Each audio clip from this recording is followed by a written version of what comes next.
c'est Célia, je reviens vers vous aujourd'hui pour vous faire la présentation d'un petit jeu que je trouve absolument adorable pour les enfants, pour travailler avec les enfants.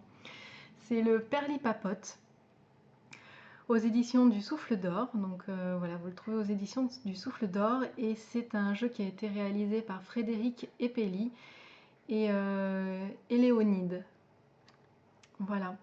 Alors dans ce petit jeu, vous avez 36 cartes questions pour se raconter les petits et les grandes choses de la vie, comme les joies, les peurs, les plaisirs, les doutes ou les rêves.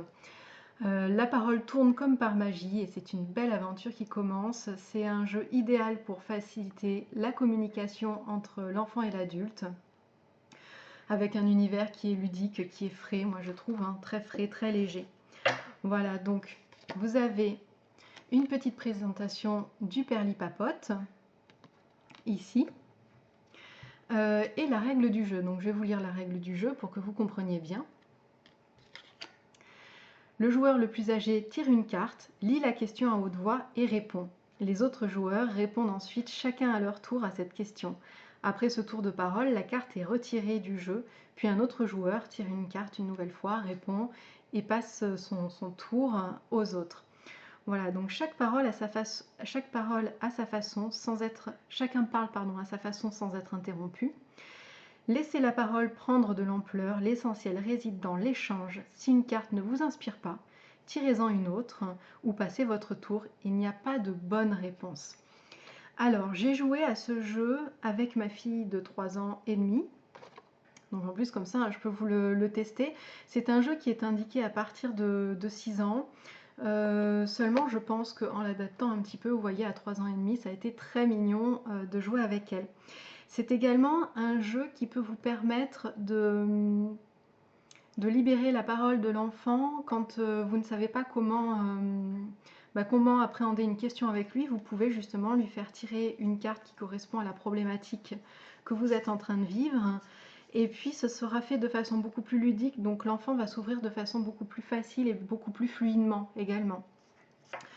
Voilà, donc c'est également un petit jeu que vous pouvez utiliser le soir avant d'aller vous coucher, enfin au moment où vous couchez l'enfant en fait.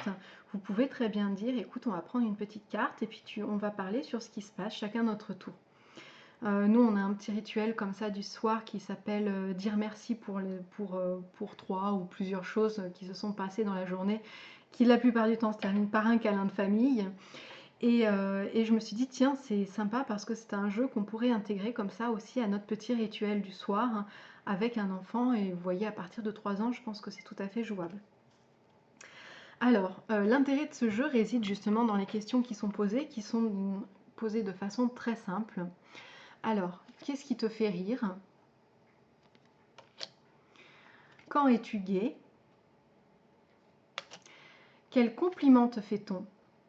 Alors c'est intéressant parce que justement celle-là on l'a tirée avec ma fille et ça nous a permis de lui expliquer qu'est-ce que c'est qu'un compliment, à quoi ça sert un compliment aussi. Donc voilà, vous pouvez aussi vous en servir pour apprendre de nouvelles choses à vos enfants, intégrer de nouveaux sentiments, de nouvelles émotions ou lui faire comprendre aussi que certaines émotions ont des répercussions, comme par exemple le compliment, ça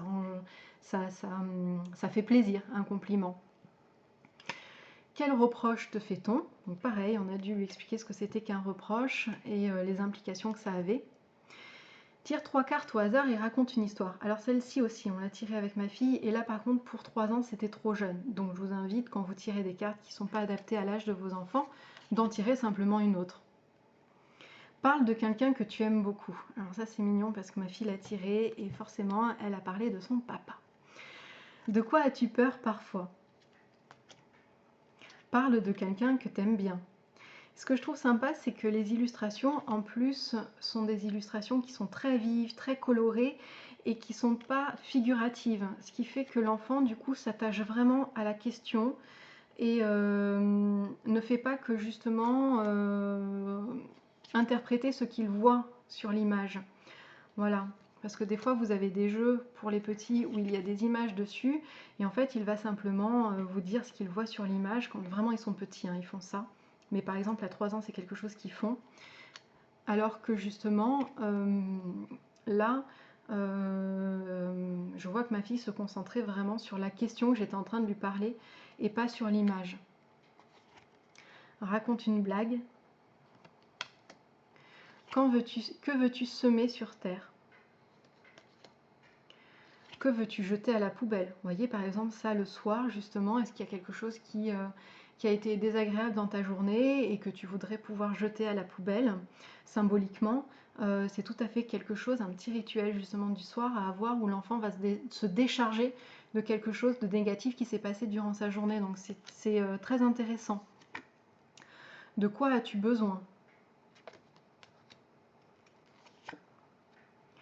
Qu'est-ce que tu aimes? Quel cadeau as-tu reçu? Donc ça c'est sympa aussi pour leur faire voir les petits cadeaux qui sont tout autour d'eux. C'est des petits cadeaux de la nature. Ma fille adore nous faire des cadeaux, nous ramener des cailloux de la cour de récréation, et pour elle c'est vraiment le plus beau des cadeaux. Voilà, donc même nous ça nous enseigne à voir les choses de façon différente. Je trouve ça intéressant. Quel est ton plus grand rêve?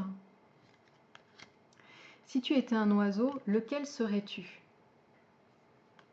Si tu étais un arbre, lequel serais-tu? Si tu avais une baguette magique, que ferais-tu? Vous pouvez détourner aussi un petit peu les questions. Par exemple, si tu étais un arbre, lequel serais-tu? C'est une question qui serait trop difficile pour certains enfants. Par contre, vous pouvez lui demander, si tu étais un arbre, où aimerais-tu être planté? Dans quel jardin? Dans une forêt peut-être, plutôt au bord d'un lac? Où est-ce que tu penses que tu t'épanouirais le mieux? Vous pouvez détourner un petit peu les questions comme ça, justement pour toucher l'enfant suivant son âge, suivant sa sensibilité aussi.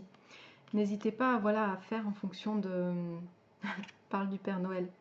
N'hésitez pas à faire en fonction justement de la sensibilité de vos enfants. Quelle femme admires-tu? Qu'est-ce que tu ne comprends pas?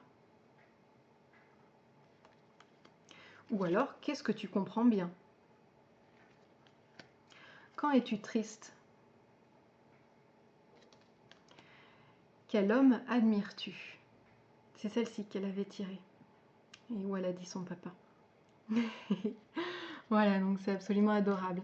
Voilà, donc vraiment c'est un petit coup de cœur pour ce jeu qui peut s'utiliser de plein de façons différentes avec des enfants à partir de 6 ans, et moi je pense, voilà, en travaillant un petit peu sur les messages des cartes, que vous pouvez l'intégrer bien avant, puisque vous voyez à partir de 3 ans et demi, on a pu y jouer avec ma fille. Je suis très contente d'avoir pu vous présenter ce petit jeu. Je suis vraiment contente qu'il y ait des jeux comme ça qui existent pour travailler de façon ludique avec les enfants. Vraiment, c'est un beau jeu, je trouve. Voilà, le petit perlipapote. Je vous souhaite une très belle journée et je vous dis à très bientôt pour d'autres vidéos. Et je vous mets en barre d'infos le lien où vous pouvez trouver le jeu. Bye bye!